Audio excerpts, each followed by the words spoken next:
Welcome back, adventurer. Today's creature has been described as a hippo that steals children with music. If that's caught your ear, then come and pull up a stool at Creature Tavern.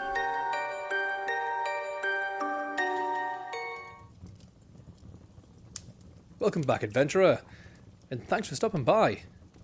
While we get a pint for your table, allow me to begin today's chatter with the story of the Nixie from Scandinavian folklore. That's its most common name, though many folk know him by a few others. You've got Nix, Neck, and Nicker, to name a few. These creatures have a way of popping up in the history books of many other regions across the globe. Germanic and Icelandic, for example. They're classified as a type of water cryptid, though what subspecies exactly is hard to say. Heard folks call them water elves, water spirits, water nymphs, and even mermaids. Seems no one can agree exactly what they are, just that they're always tied to the water.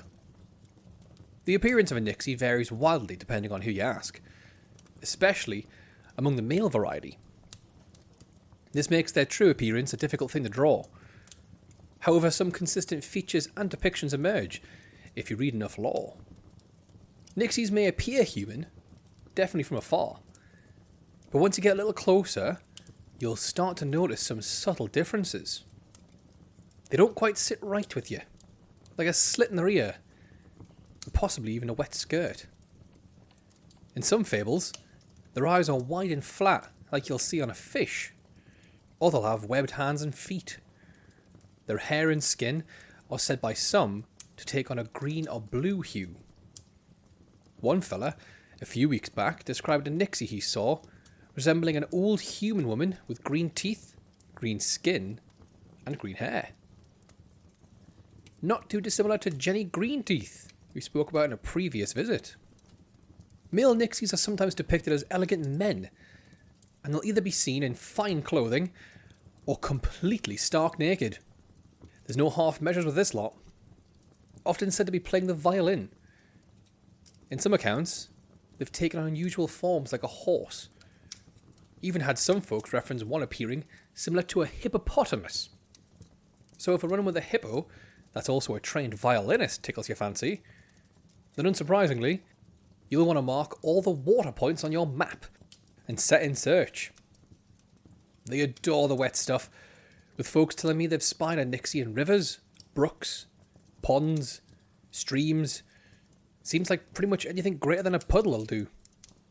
And I heard at least one account of a Nixie that lived off in a town away from the water, but it seems they don't live too happy when they're on the dry for long. Nixies are deeply associated with music, song and dancing, which they like to use as a powerful means of seduction and entrapment. Kinda like sirens, the female Nixie uses her voice to lure fishermen and boatmen towards her dangerous reefs, drawing them in with an enchanting sound before pulling them off and into the depths for a lovely spotted drowning. The females are especially dangerous if you're young, as it seems that's their preferred meal. Now, like I mentioned earlier, the male Nixies, them too are bound to music. They've got that violin, using its melody to attract women and children, like moths to a flame. And when they're close enough, they're seized by this muggy musician, and just like the fishermen, they're drowned too.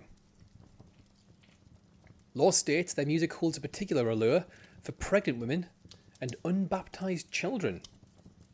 And folks ain't too sure if this is because they're a particular delicacy, or just that the music takes a special hold over this state of human.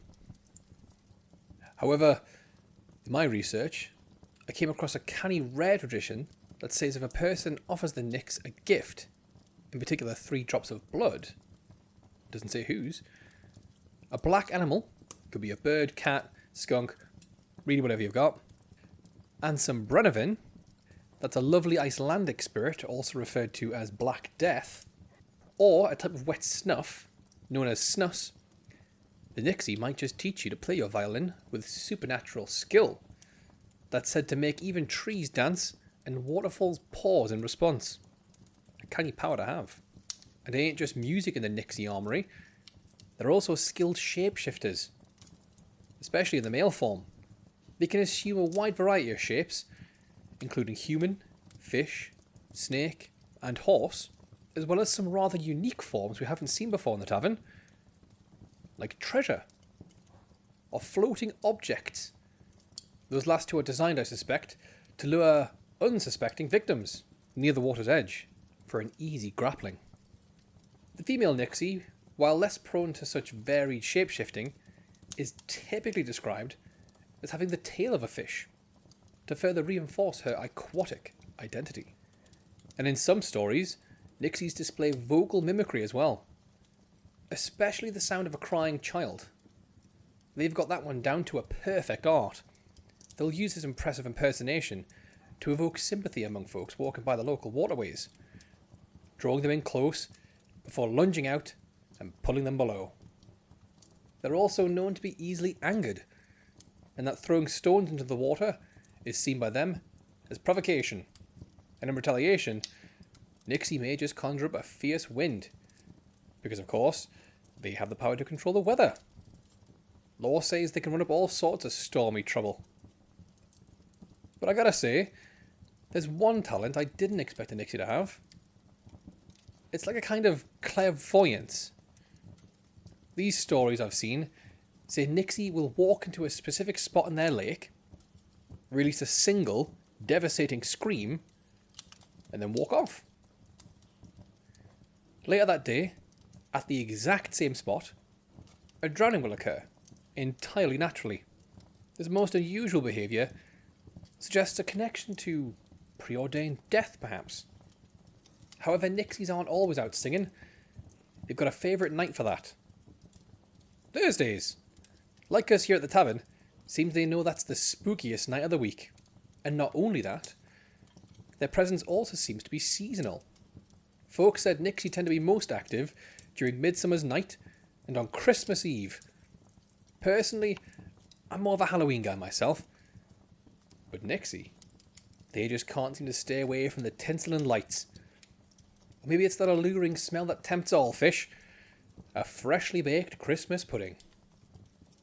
And speaking of fish, Nixie have another thing in common with them. A strong emotional dependence on water. And from what I've read, they're said to grow despondent if they don't have free and regular contact with the soggy stuff. This connection appears to influence both their temperament and vitality. Something to bear in mind if you ever stumble into an encounter. They sound pretty dangerous, and they are, especially once the music's taken hold of you. But if you're quick or lucky, you might escape with your pants dry. I briefly mentioned this earlier, but you can always tell if you're speaking with a Nixie by the perpetually moist clothing.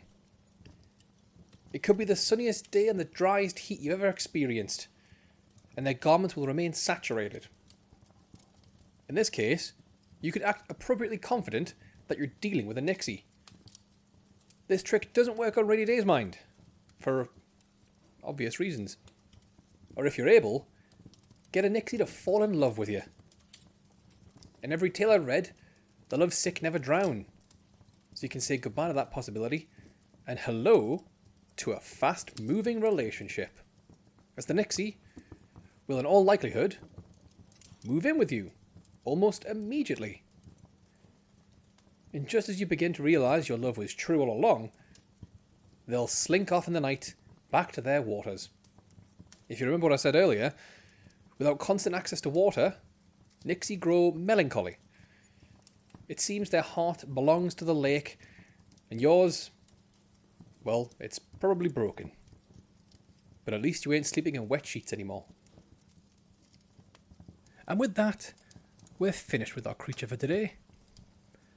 We've learned that a few drops of blood and a shot of black death will make you a world-class violinist. Now that bell means it's last call here at Creature Tavern. So grab yourself one more drink for the road, and until next time, tread carefully, adventurer. You never know when you might wander into the weird